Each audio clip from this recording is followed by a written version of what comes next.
Man leaves be patient note to reserve gym equipment and people are outraged. He's essentially put his towel over a sun lounger is what he's done. I sat down on the pec deck and as I started the set, this guy came over and he was like, sorry mate, I'm using that. You're at the other side of the gym posing in the mirror. How am I supposed to know?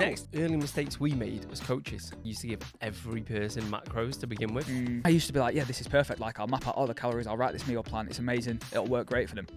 Never did. Yeah. Karen, who works in Londis, doesn't need fucking carbs and fats. She probably just needs to begin with a calorie target. And then even then you just introduce protein over time. The more experience you get and the more you see what actually works, it then becomes a case of editing. And you're actually like, okay, well, hang on, what don't we need? What's not as important? What can I take out of this? And we're still going to get a result. 8 o'clock in the morning, I'll have fish and a rice cake.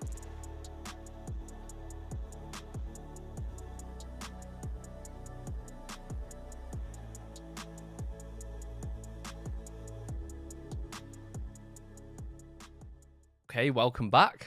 Welcome back. Another episode, Fish and a Rice Cake. I'm Jake. Yep, and I'm Jake. Or Dave. Dave. However you want to refer to him. Always Dave for me. Always Dave. I think it's Dave for most people now. Always Dave. I've got my whole life avoiding being called it, and now all of a sudden it's just come back with a vengeance, and everyone's calling me it. Because I know we've said this before, but that is your official name, though, isn't it? Technically, is my first name is David. Yeah. But either way, Jake, Dave, David, whatever you want to call Whatever him. you want to call it. I've been called worse. So we are here to give you some non-sciencey, slightly ranty fitness advice to help you wade through all the bullshit and potentially, well, hopefully, get a result in one way, shape, or form. Yeah. That's of pretty much it. Yeah. That's what we're trying to do anyway. Yeah, we'll try and give you something useful. I'm scratching my eyes from hay fever already. Mate, you've got to stop. I know, Stop. because it just makes it worse. Put your hands down. Sit on my hands. Yeah, honestly. It is, once you start itching, that's it. Like, my eyes in particular, you just can't. You just need to start taking some fucking medication as well. I do need to just start taking. Sophie keeps saying this, but I just kind of like, I'll be fine. It'll go. And it doesn't. And I'm like, tomorrow it'll go. It will go in the winter. Yeah, well, that's the thing. And then I'm like, see, I was right. It went. I'm like, I've just suffered for 4 months for no reason. But yeah. So how are things? Good. Just getting ready for. We've got the 1-to-1 shoot now in 5 weeks. I mean, by the time this comes out, it'll be probably pretty much there, won't it? Actually, 2 or 3 weeks away by the time this comes out. So it's 7th of June now. So it's only 4 weeks. 4 weeks then. Yes, it's 6th of July, isn't it? Yeah. So yeah, it's coming up pretty quickly. So we've got, I think it's about 20-ish in total coming down. Yeah, I think it is. 20, there's 20 odd in the group. Yeah. Mike's got a couple. I've got about 8. I think I've got 7. Okay, 7 cool. or 8. Yeah. So there is about 20 odd in the group. 20 people in the group. Big summer bash shoot, innit? This is like the big one for the year where we have like the big night out, the meal after. Yeah, everything like that. Yeah, this is the fun one. So like, I think we've got the studio from 2 o'clock onwards. It's an afternoon shoot this time, so it's an afternoon shoot. So we'll probably, I've said to a couple of my guys, listen, I'll go and pick us up a few drinks. So we can have a couple of drinks just to like ease everyone in on the actual day itself. And then when we finish, it'll literally be straight out for a big burger and then some beer pong. It will actually, yeah, because normally we do the shoots in the morning. And we normally have like 3 or 4 hours to kill, don't we? Like piss around. Yeah. Whereas this will be like, everyone will be on a high from the shoot itself. So we're like straight home, shit shower shave, and then straight out. Yeah. We're not going Fat Hippo though again, are we? No one's bones. Yeah. I think that's better. Like when we did Fat Hippo after, like sometimes the service is so like the food's all right, but it was good. No, it was good food. But I think we know Bones. We've been there loads of times, and it does accommodate the big groups as well. So that's always good. The 1-to-1 shoot is definitely the one that we'll be getting some beer pong going. We will. Yeah. I mean, I don't know if you can call the way that you play beer pong. I made 1 shot out of about 30 attempts. You know what? It's harder than it looks though. But I tend to get better the more drunk I get. Like the more pissed I get, I'm like, get a bit better at it. Yeah, I'm definitely gonna have to do a better showing this time round because we. I can't repeat last time. It was horrific. Yeah, and it was embarrassing. We got Mike there, but he ain't got his partner. He ain't got Dan there. He ain't got Dan there. Yeah. That's a good point. Who's he going to partner up with then? God knows. We'll just all have to take him on. Because I'll say he likes to think he's pretty good. He is actually, unfortunately for us, he is. They're actually pretty decent, aren't they? Have you ever played Dan at pool? What? Yeah, he's fucking brilliant. Wait, we're in Dubai. So the apartment that we had, where we were doing a lot of like the socials and stuff, it had a pool table. Yeah, I saw it. Looked good. Honestly, they were on that pool table, or because winner stays on, they were on it all night. Yeah. No one could get them off. Like everybody had a fucking go. Dan was just clearing up. Like, he's so good at It's ridiculous, isn't yeah, it? It's ridiculous. So good. But no, looking forward to it. It'll be the shoot will be really good as well. Yeah, the shoot Always is a good laugh. Yeah, the shoot will be class. I like the summer one because the Yeah. studio's not freezing either, which is always There nice. is that. Yeah. But I've got some, you know, we've obviously got our clients there, but I've got a couple who are coming down and it's their first shoots, and they've I'm really looking forward to this one because I know I had to say this, but like they wouldn't be classed as what maybe it's classed as shoot shape, and I know we've said in the past that shoot shape isn't a particular thing because it can be whatever the fuck you want, right? It literally can be. But they're not going to be like your men's health kind of ab style stuff. But I've got one guy coming down who's lost like 40 kilograms, do you know? And it's like ridiculous. Yeah, it's unbelievable. So I'm excited for them to come down and experience it and stuff. And I remember these are the exact same clients who came into me at the start. I'm like, you know, I just want to lose a little bit of weight. I would never want to do a photo shoot or anything. I'm like, it always changes over time because people start to realize what they're capable of. And when they start to see the results, they're like, you know, there's photo shoots. Like, how do they work? I'm like, so now you change your mind, right? Okay. Yeah. So no, they're always good. It's more, you know, as well, as much as the actual photos and the shoot itself. For us, it's just a social, innit? Like, it's a good way for us to get together with our clients. Yeah. Have a good meet up. Like I say, have a couple of drinks, have a burger, and just have some fun with people. Yeah. Rather than it all just being fitness all the time. Like, it's nice to just go out and have a good kind of social. So I look forward to that part as well. Yeah, me too. It's gonna be good. What are we chatting about? What are we chatting about? Oh yeah, so I know what we're chatting about. Share it with the group. So early mistakes we made as coaches. Cool. And the kind of stuff that we used to go wrong with, I suppose, when we first started coaching our clients. Because we've been in the game for a while now. And we actually, you know, this is kind of how long we've been in the game. We now help other coaches coach their clients. We do. Yeah. So we like to think we're all right. We like to think we've got a bit of skin in the game. And we probably made a lot of mistakes when we first started. Yeah, definitely. And I think it's certainly through eagerness a lot of the time. Like, it's not through like being bad at the job or anything. It's more through like just probably trying to be too good at it to a certain extent. I think it's that. I think a lot of it comes from you. Certainly, where I was coming from was I wanted to make sure I was doing everything I possibly could, 100%. and I was giving a really professional service, and you know, I knew as much as possible. And on the flip side of that, one of the biggest mistakes I made early on was I was just trying to do too much, and I was trying to get my clients to track too much. Yeah. Because I was worried that everything mattered, so we need to know what's going on with everything. Yeah. And it was just a lot of unnecessary guff that we didn't need to worry about. Yeah, 100%. And even now, like, I still kind of, I'll have like a base that I work from, and every client that comes in, we were talking about this yesterday on our call with the other coaches, I'll just adjust it to them because like everybody needs a different amount of tracking. Like some people do want to track loads, some people don't. That's fine. And they might not know that, but like you'll know from the person and like the way that you've got to know them over the first week, the assessment week of what you need to do. But yeah, so when I first started, I think like you say, you mentioned tracking too much. I think one of the biggest mistakes I made, certainly from a nutritional standpoint, was I used to give every person macros to begin with. And realistically, that was it was overwhelming a lot of people because some people just need to learn the basics, and the basics don't require you to track your fucking fats to the gram or your carbohydrates to the gram. You know, some clients who come into me now, I might not even give them a protein target. So I might even just say, listen, I just want you to track your calories, or not track at all. Have a meal plan until we ease you into tracking, whatever it might be. But everyone's got macros. It was like, no, this is the best way to get a result, and it is. Like, if you wanted to get like a serious result, then you know macros would probably work best for everyone. But people can't do that straight away. Yeah. And you've got to coach them into that, and you've got to do it over time, which is what we talk about. So I used to give everyone macros, no matter if it was a completely newbie who's never tracked before or someone who's more advanced. I used to give everyone the same kind of blanket macro thing. Yeah, I definitely did that, but it wasn't the first thing I did. The first thing I did was, it was kind of almost like my first version of online coaching in a sense, was just meal plans. So when I was doing my nutrition masters, it was a case of like, because I was doing that and the people in the gym that I was working at knew I was doing that, they'd come to me to be like, oh, can you write me up a meal plan? So my first version of online coaching was I'd write them up a meal plan and I'd message them on Facebook Messenger, just like, how are you finding the meals? Has your weight changed? I didn't know any different. I'd never had online coaching myself at that point. I was still like 18, 19, maybe 20. And I used to be like, yeah, this is perfect. Like, I'll map out all the calories. I'll write this meal plan. It's amazing. It'll work great for them. Never did. Yeah. They'd stick to it for maybe 3 weeks. They'd lose a bit of weight, and then they'd inevitably they'd just get bored of it, or they'd want it changing up, or because they'd lost some weight, now the meal plan did need changing because the calories that they were on now were sufficient for what they'd need to continue to lose weight, so it needed to be adjusted. And they just never really got anywhere. And it was, and I did that for a good sort of 6 months. That was the same for me. Maybe even longer. I didn't even know online coaching was a thing. No, yeah, I had no idea about. Yeah, I didn't know what online coaching was. I didn't know there was online coaches, etc., etc. But again, similar to yourself, because I was a PT and I was in shape myself, and I used to do nutrition for people. I'd have like people, family friends mainly, and like people that I knew in one way, shape, or form would message me and be like, "Oh, can you give me a bit of help?" And I'm like, "Yeah, cool. Like, tell me what it is you want to achieve, and I'll put something together."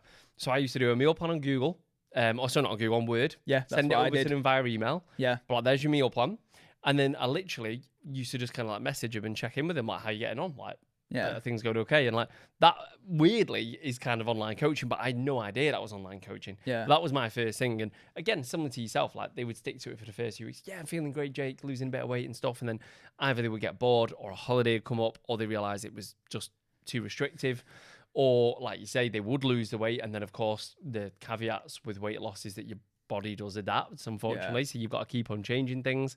So that's why meal plans don't work. And I don't know what the breaking point for you was, but for me certainly, because I was charging like 30 quid for a meal plan. I wasn't even charging. and they were taking me like 2-3 hours to do, because I was like calculating everything out. And it got to the point where like the same people would keep coming back to me every 6 months being like, "Oh, do us another meal plan, would you?" And they'd be like, "Oh, different meals to last time." And I'd be in my head and I'd be like, "But the one that I gave you last time, you only followed for a couple of weeks, and it's going to be the same calories," which I knew was the important thing. Like the protein and the calories of the meal plan was what mattered. And I was kind of in my head like, do I really want to spend another 2 or 3 hours just writing new meals out for the sake of it? That I know that I don't blame them for not following it, because it is boring. That they're not going to follow for longer than a couple of weeks. Yeah. And it did over time. I was like, this just isn't working. Like, there's got to be a better way. And then that's when I started having coaching myself, and the way I was being coached was like full macros, very, very detailed. I'd been on a few courses that were like, yeah, you need to go down the macro route. And then that's when I started going like, okay, everybody should be doing full macros. Everyone should learn how to track the macros. They should have an understanding of it. It's the best way to do it. This is what everyone needs to be doing. And then like you said, it is the most effective way if you wanted to go to the degree of a photo shoot, a show, anything like that. But for 95% of people, like, it's just a step. It's a level of detail that you just don't need to worry about. Yeah, 100%. And I was the same. So again, like then I transitioned into proper online coaching. And then it was, again, I've done like online courses. I've done all sorts. And again, I've done like, people were telling you need to track this, you need to track that. This is what you need to be doing to optimize their results. And I get what you need to do to optimize their results. But Karen, who works in Londis, doesn't need fucking carbs and fats. It probably just needs to begin with a calorie target, and then even then you just introduce protein over time. So it was just kind of tweaking things and fine tuning things, and you realize that, listen, it's a bit like passing your driving test, isn't it? Like, you start driving, and really like the driving test is just the fucking just a tick box exercise, isn't it? Exactly. And then when you actually learn how to drive is when you're on the roads. Yeah. And it's the same with coaching. Like, the more you do it, the more people you work with, the more you start to understand what people need and what they don't need, and how to approach different people. Again, we were talking to a couple of our coaches yesterday about what we track and what we don't track, and that's what I love about our setup, is we can adjust it very, very easily. Yeah. And I've had coaches in the past where, I've had to track my sleep every single night, like how fresh I was before a session, how I felt after a session. And I'll be honest with you, like, for me, it was too much. Like, there was so many things, my stress, how did I feel at the end of the day?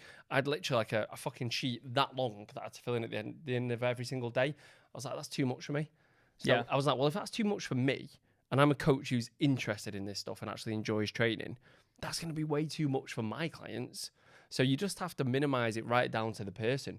Sometimes now, I don't even have people see their carbs and fats anymore. I'm just like, just tell me your calories for the day and your protein for the day. Yeah. Like, and I literally just remove the columns for carbs and fats. Yeah. I think for me, the more that time has progressed as a coach, the more I've realized that people They don't need more, they need less. I think that's it. And I think that's just a natural process of like learning and education is you want to do more. And then the more experience you get and the more you see what actually works, it then becomes a case of editing. And you're actually like, okay, well, hang on, what don't we need? What's not as important? What can I take out of this? And we're still going to get a result. Because like I used to pay loads of attention to stress, sleep, digestion, because they are important and they have a massive impact. And it's something that I do talk about clients with a lot. But I used to get clients to tell me, okay, how many hours sleep did you have? What was that sleep score out of 10? What was your REM sleep like? What was your deep sleep like? How many times did you go to the loo that day? Like, what's your stress been like? Are you doing anything to manage it? Like, every day they track these things. And then over time, I was like, similar to you, I was like, this is just a lot of effort that I wouldn't even want to track myself. And it's kind of like, now, don't track any of that stuff. Yeah. But if something isn't going the way we would expect it to go, then we'll be like, okay, cool. Let's see what's going on with your stress, sleep, and digestion. Let's have a look at it when it might be appropriate to have a look at it. It's not something that you need to be tracking every single day. Yeah, 100%. If someone turns up and they're like, I'm exhausted, I'm tired, I'm stressed, my weight's up, and we can see it, then we can be like, listen, we probably need to start tracking a few things just to try and sort that out. But it might be for a couple of weeks until you sort it out, and then you remove it again, right? Yeah. And that's the beauty. That is what coaching should be. But yeah, I was similar to yourself, mate. I used to track everything. And it just didn't work. And you were just overwhelming people. And I think, again, it comes from an eagerness standpoint because you've done all this learning, you've been to all this education. So you're desperate to pass that on to your clients. And you're desperate to show them how much you know and how much you can help them get a result, when actually what people need is just really basic, simple targets. Tell me what to do for this week. Let me go and do it. Yeah. Come back, review, go again, right? And then you can adjust and tweak from there. And I think one of the biggest mistakes I used to make was not something that I did, but something that I didn't do was I didn't used to get videos from my clients every week telling me about the week. It used to just be like a little bit of a check-in sheet where they'd be like, yeah, week's been okay, hunger's been okay, whatnot. And the problem with that was if I looked on their sheet of like their tracking sheet for information and their weight might have stayed the same all week, and I might look at that and be like, well, why has the weight stayed the same? Like, maybe they've not hit the target. Maybe they've not hit the targets. Maybe they've tracked in, they've gone over the calories a little bit. They've not got all the workouts in. And I'm looking at that being like, so it's not been a great week. What's been going on?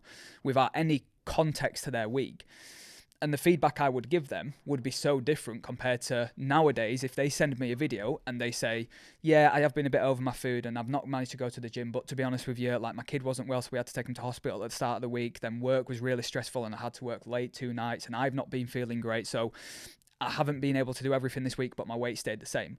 Well, that context changes everything, because then you're like, well, actually, that's a pretty good week because you've maintained on the week that's been really difficult. Yeah. So I think that is one of the biggest mistakes I used to make, was not having that context. Yeah, 100%. And since getting that in, it's like and that's changed what I say to them, like, when they first do that first check-in, they're a bit like, why am I doing a video? Like, whatever. I'm like, the reason is because I need the context behind the data. The data is great, obviously, but the context behind the data is more important than the data itself, because then that enables you to make those changes. And the same applies to training. Like, I used to give everyone like really fucking loads of volume, like fucking a metric ton of volume, like everyone. And I used to treat everyone probably like bodybuilders. Yeah. I hate to say it, I probably did. Do you know what I mean? When that's, again, not the reality. I used to, and it was more of, I think for me, was a fear of, I wanted to make sure I wasn't missing anything with the training, so I'd add more exercises in. And like Sophie takes a piss out of me now, because I used to write her old training plans, and when we look at her old leg days, there'd be like 10 exercises on there with 4 sets on an exercise, and I used to be like, and I look at it now, I'm like, Jesus, I wouldn't want to have to do that. No. Like, you must have been training for ages. And she's like, yeah, I was. Yeah. But it was, I remember when I was writing them, it was through fear of, well, I want to make sure she's definitely hitting the glutes and she's definitely hitting the quads, and we don't want to be missing, and this exercise is important, so you need to get that in. Whereas now, again, it's editing, and it's like, okay, what's the basics that we need to do and do well? Again, generally speaking, my training programs, if you looked at them, I mean, don't get me wrong, it depends on the client, again, of course, but generally speaking, they're quite basic. And like, some people, I think they're expecting these crazy plans, and it's like, no, like, basic works best. And again, we've spoken about this loads of times. It's more about the intensity. We know that now. Again, it's all just a learning curve. Like I said, it's that eagerness to make sure you're not missing anything out, making sure they're hitting everything, making sure that they're getting everything in every single week. And now we're like, well, actually, no, we can't do it. It's not realistic. So even myself, like with my own training, like I used to train like a bodybuilder. Now I used to do, chest on a Monday, back on a Tuesday, blah, blah, blah, bro split, tons of fucking exercises. Nowadays, at the moment, I'm training 3 full body workouts per week. Like, it's just, you learn, you don't only adjust with your own clients, you adjust with yourself over time as well. I think that's it. What drives our coaching nowadays is what's the least amount that we can give you to follow 100%. and the least amount of work you can do to get the same result that you want to get. Unless, of course, you are someone who is, I fucking love the gym, I want to be training 5 times a week. Cool, we'll write a plan for 5 times a week. But for the most part, it's how can this have as little impact on your day-to-day life as possible and be as easy for you to follow and to be consistent with to get that result at the end of the day. Yeah. Again, the reason we do the assessment week is so we can actually say, listen, this is what you're currently eating. Don't change much. Just add in maybe a little bit more veg, a little bit more protein here, and just go away and do that. And the beautiful thing about that is, again, we're not changing everything. We're not creating loads of friction. It's just like the tiniest tweaks to get the most amount out of your results to begin with. And I think that just comes from, it is just a natural, it comes from my experience. We've been doing this for years now. We've got hundreds of results with people, like loads of photo shoot results. We're now coaching other coaches on how to do this and how to get results with their clients. So I think it is just having that confidence that less is more. Yeah. Like, because years ago, we wouldn't have done that. I've been like, no, you need to know about this. You need to make sure. But it's like, actually, no, you don't. You don't. Protein, calories, training hard, training well, being consistent, getting some steps in. Yeah. For the most part, you're good to go. For the most part, that's all you need. And then if anything changes in that, you can make the tweaks necessary. Yeah. Wicked. So, physique fuck up. So this isn't a physique one, actually, but it's just one that made me laugh. Like, I saw a story on it. It was actually on the uni lad, I think it was. Mm-hmm. Let me bring it up. So, tickle me there. So, man leaves be patient note to reserve gym equipment and people are outraged. So basically, a gym goer who wanted to get their workout in during peak time left people furious after writing a note to reserve equipment he wanted to use. So essentially, he's essentially put his towel over a sun lounger is what he's done. But he's literally left a note saying, don't use this piece of kit peak time in a gym because I'm using it. But if you read into it, there's actually like 3 to 4 pieces of kit he was using at any one time. And it had been taped to the middle of the bar of the squat rack. Fucking ridiculous. Well, there's the note. It says, I'm in the middle of powerlift sets. I take 4 to 6 minute break between. Be patient. Look at that. What an obed. Yeah. That's such like an egotistical thing to do, isn't it? I know. So yeah, we just wanted to rant a little bit about that because you can't be doing that. You can't be doing it. Not in peak times. No, you can't be doing it. And it drives me mad when I go to the gym. And I don't train at peak times anyway, but when I go to the gym and you've got someone supersetting and they're nowhere near the machine. Yeah. You go over and you sit on the machine and then they're on, I'm using that, mate. Well, you're not. Yeah. Well, you're not. You're on the other side of the gym. Yeah. Like, so I had it the other week. I was in it wasn't even busy in the gym. And I I sat down on the pec deck and there was only a few other people in the gym. And as I started the set, this guy came over and he was like, sorry, mate, I'm using that.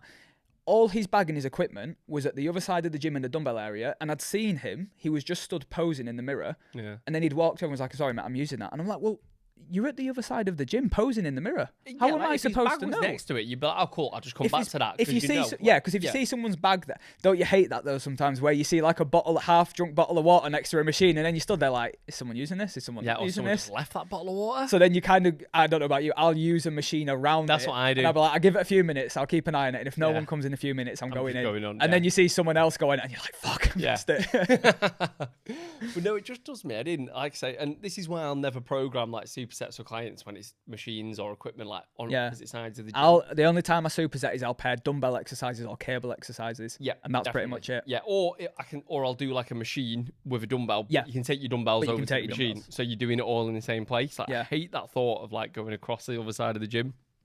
I had a coach once, gave me a load of supersets, and it was like equipment on opposite sides of the gym, and I messaged him. I was like, mate, I'm literally running across the gym here to get this in, and it's really annoying people. It's like, yeah, well, do you want to get results? I was like, well, yeah, but do I have to superset? Yeah.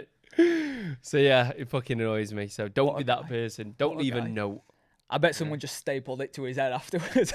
You know what though? You do get some people because you get some angry fuckers in the gym. Oh yeah, you do. Fuming about that. Yeah, you would do. But I wouldn't blame them though. Yeah. Especially if someone's like, oh, I'm doing powerlifting sets, so I'm going to be resting. So you're not using the equipment for the next 4 to 6 minutes because you don't want me to use it. Yeah. So in that position, I'd be like, well, cool, just work in with me. Yeah. Do you know what I mean? Yeah, obviously. And I say that anyway. So if I'm on a piece of equipment and I'm resting for like a minute or two, or whatever, someone comes over, I'd be like, do you want to work in? Yeah.